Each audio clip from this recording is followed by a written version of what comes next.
గనక ప్రభువైన యేసుక్రీస్తును నీతి సూర్యుడిగా కలిగి ఉండటానికి ఇష్టపడినట్లయితే దేవుడు నీకు స్వాతంత్రాన్ని ఇస్తాడు.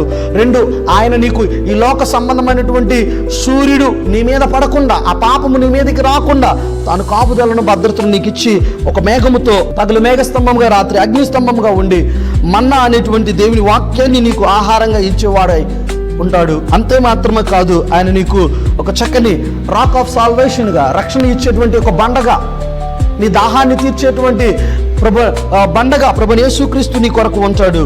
అంత మాత్రమే కాదు ప్రియ దేవుని బిడ్డలారా, ఇక్కడ మనం చూస్తూ ఉన్నట్లయితే అదే 51వ కీర్తన 15 నుండి 17 వచనాలలో ఈ రీతిగా దావీదు ప్రార్థన చేస్తూ ఉన్నాడు. తనంటున్నటువంటి ఒక ప్రార్థన ఏ విధంగా ఉందో మనం చూద్దాం.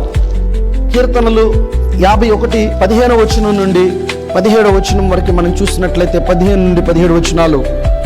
ప్రభువా, నా నోరు నీ స్తుతిని ప్రచురపరచునట్లు నా పెదవులను తెరువుము.